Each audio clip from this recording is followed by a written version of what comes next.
आज जनपद मिर्जापुर के सिटी क्लब के सभागार में निषाद पार्टी के तरफ से कार्यकर्ता समीक्षा बैठक की गई। समीक्षा बैठक में मुख्य अतिथि के रूप में डॉक्टर संजय निषाद के द्वारा लोगों से बातचीत की गई। इस दौरान मझवा विधानसभा में होने वाले उपचुनाव को लेकर भी बातचीत की गई। तैयारी आप भी कर रहे हैं, लेकिन एक बड़ा संशय ये बना हुआ है आपकी पार्टी के कार्यकर्ताओं में, क्या यहाँ पे फिर से निषाद पार्टी चुनाव लड़ेगी या बीजेपी चुनाव लड़ेगी? बहुत संशय का विषय है। आपकी कार्यकर्ता इस बात से लेकर जगह जगह चर्चा में है, क्या ये सिर्फ निषाद पार्टी गंवा रही है, ये विषय उठ रहा है। सारे समस्याओं के इनके जो भ्रम है, इनको जो भ्रमित कर रहे हैं विरोधी सपा बसपा कांग्रेस के लोग, तो जिससे निषाद फिर भ्रमित हो जाए, फिर वो इनका वोट लूटते रहें।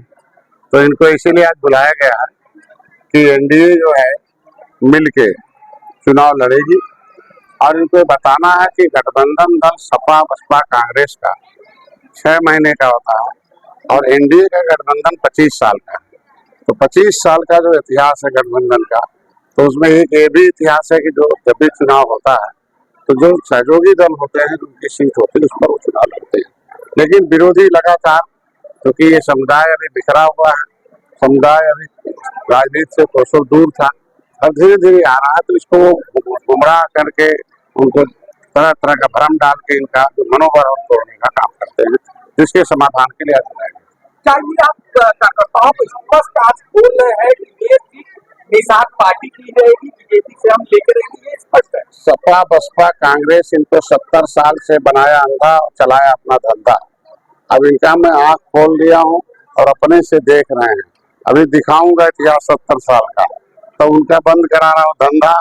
अब नहीं उठा रहे उनका झंडा है, अब वो नहीं पीठ पर बजा पा रहे हैं डंडा, तो इसलिए वो अपने हिसाब से इनको फिर से बनाना चाहते हैं अंधा।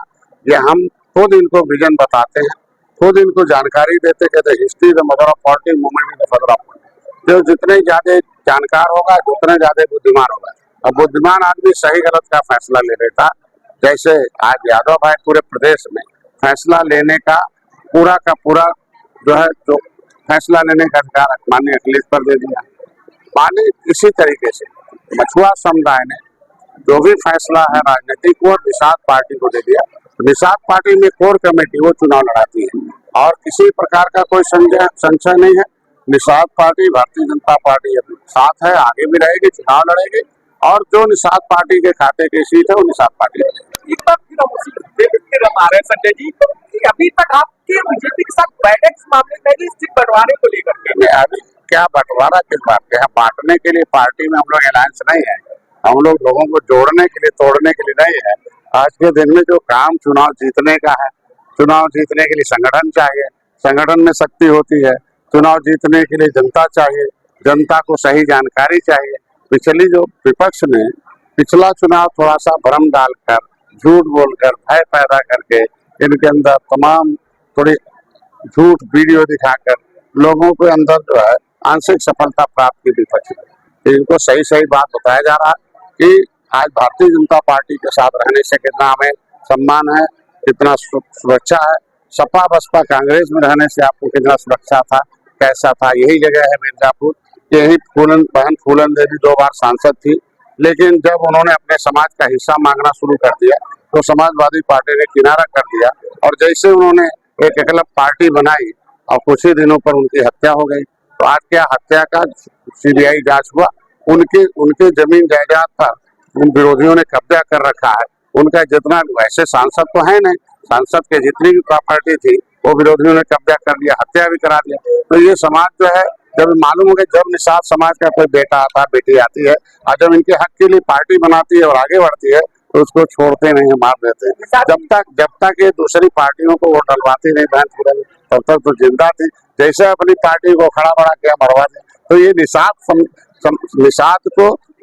को समझना पड़ेगा कि फूलन देवी की हत्या कराने वालों के साथ रहना, फूलन देवी की प्रॉपर्टी को कब्जा कराने वाले के साथ रहना है, या बहन फूलन देवी के साथ रहकर उनको न्याय दिलाने के लिए काम करना। अब सभा में आएंगे साथी, हमें ये समझना है कि बीजेपी अगर 10 सीटें कमल के फूल के निशान पर कैंडिडेट उतारती है, तो क्या निषाद समय कल क्या होगा, जब कोई बात होगी तो उस पर चर्चा की जाएगी।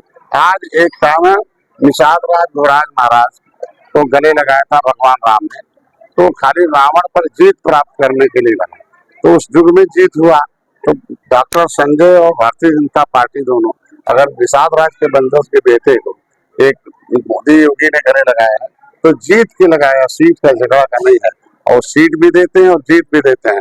आप देखे होंगे एक सीट नहीं दे रही थी समाजवादी पार्टी जब 2018 में उनके साथ थे, 18 में साथ थे, एक सीट देने के लिए वादा किया तो नहीं दिया, हमें अलग आके भाजपा में आना पड़ा।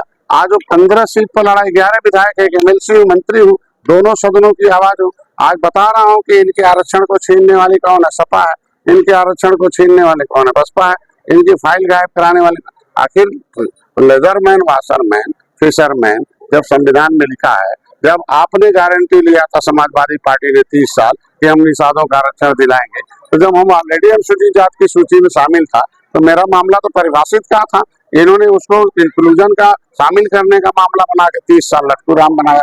जब हमने आवाज उठवाया माननीय विशंबर जी से दिल्ली में, तो समाजवादी पार्टी के तो सारे सांसद भाग गए सदन छोड़कर। इसके हम जहाँ हिस्सा लिखने की बात आती है वहाँ आप भाग जाओगे और यहाँ भ्रम फैलाओगे। खुद समाज जान चुका है कि अब किसी के बाकान नहीं। यूपी में आरक्षण के बाद अब बुलडोजर एनकाउंटर, दो प्रमुख मुद्दे उठाए जा रहे हैं। भाई, जनता को सुख चाहिए, जनता को शांति चाहिए, जनता को सुरक्षा चाहिए। ये तीनों कौन लूट रहे थे? माफिया, भ्रष्टाचारी, बदमाश, दहशतगर्द, जितने भी लोग थे सब माफिया मुक्त। हमने वादा किया था जनता से, हमारी सरकार ने, कि भय मुक्त वातावरण होगा, आज के दिन माफिया मुक्त होगा, अपराध मुक्त होगा।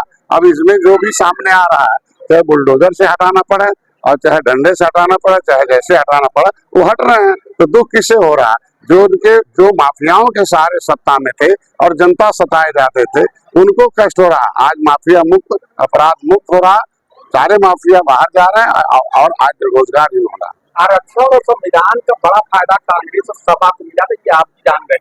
2027 में ये सेमीफाइनल उपचुनाव माना जा रहा है। क्या लग रहा है कि जो वहां पे गए थे, जिसकी वजह से उत्तर प्रदेश में सीटें कम गई, क्या वो वापस रिटर्न आती और आ रहे हैं, या अभी इसमें कड़ी मेहनत करनी पड़ेगी आप लोगों को? देखिए, झूठ की खेती एक बार हो सकती है, किसी को भय एक बार धोखा दे सकते हैं, खटाखट नोट बांटने के बाहर एक बार। कांग्रेस और सपा को मिला था, ये आप भी जान गए। 2027 में ये सेमीफाइनल उपचुनाव माना जा रहा है। क्या लग रहा है कि जो वहां पे गए थे, जिसकी वजह से उत्तर प्रदेश में सीटें कम गई, क्या वो वापस रिटर्न आती और आ रहे हैं, या अभी इसमें कड़ी मेहनत करनी पड़ेगी आप लोगों को? देखिए, झूठ की खेती एक बार हो सकती है, किसी को भय एक बार धोखा दे सकते हैं, खटाखट नोट बांटने के बाहर एक बार वोट ले सकते हैं। ये सारा कुछ अब सबको पता चल गया कि सामाजिक न्याय मंत्रालय की रिपोर्ट के अनुसार कि अपनी संख्या से मिल्कमैन 100 गुना नौकरी में है, तो किसकी नौकरी है? दूसरी जातियों का। और पिछड़ों में लोग नौकरी, उनकी माँ के कोख में नहीं दम था क्या? वोट तो दिया समाजवादी पार्टी को पिछड़े के नाम पर, और बाकी जातियां पिछड़ गई।